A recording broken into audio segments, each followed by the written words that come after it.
Palestinian Arab nationalism is largely a post-war or World War I phenomenon, right after the World War I.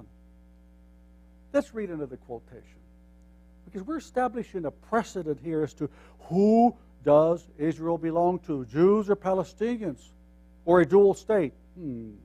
Palestinian nationalism did not become a significant political movement until after the 1967 Six-Day War and Israel's capture of the West Bank. And there you have the West Bank, of course. It was designated in stripes and lines running across. What's Jews' claim to Israel? What is their claim?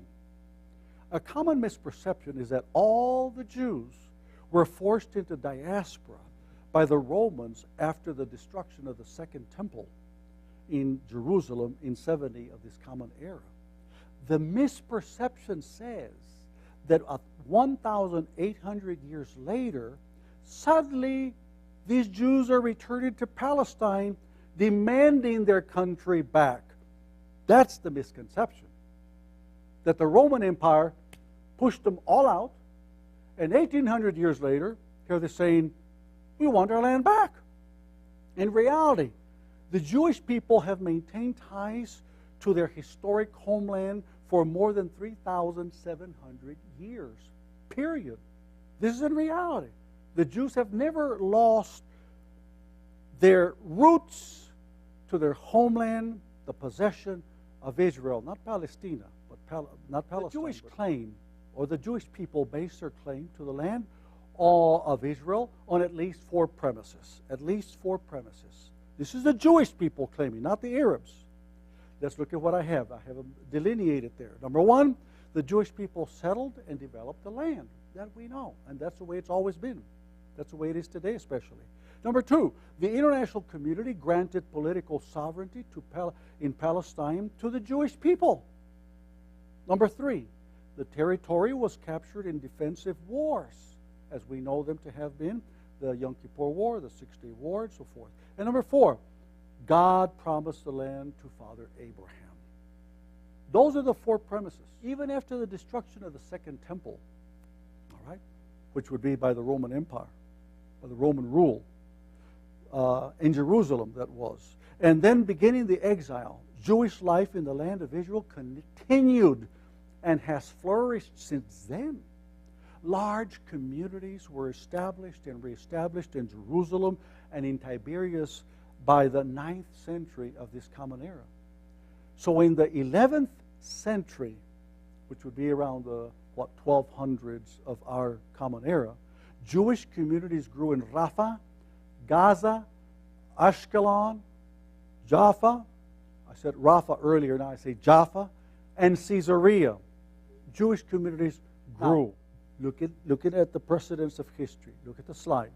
The Crusaders around that same century or era massacred many Jews across Europe and North Africa and even in Israel during the 12th century. Okay, so there have been attempts of annihilation since those days and earlier, but to no success, thank God, all right? However, the community, the Jewish community, has rebounded in the next 2 centuries as large numbers of rabbis and Jewish pilgrims immigrated to Jerusalem and to the Galilee. Prominent rabbis established communities in Safed, known as Sefat, Jerusalem, and elsewhere during the upcoming or the next 300 years.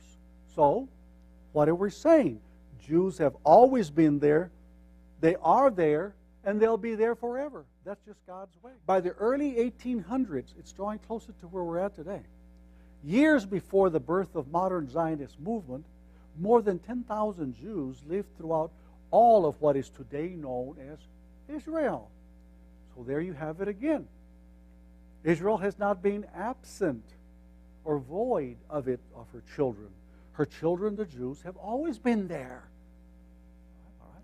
The 78 years of nation building beginning in 1870 culminated in the reestablishment of the Jewish state. Now we have the culmination of the Jewish state. Israel's international birth certificate, if you will, was validated by the promise of God's Word, the Bible. It was continued uninterrupted, all right? And uninterrupted Jewish settlements from the time of Joshua. Now, I want to get now closer to modern history as we're moving and progressively that, well, who does the land belong to? First of all, it ain't Palestine or Palestina. It is Israel. It is Israel, the land of Israel. Who does it belong to? It doesn't belong to the Arabs or the Arab Palestinians. It belongs to the Jews.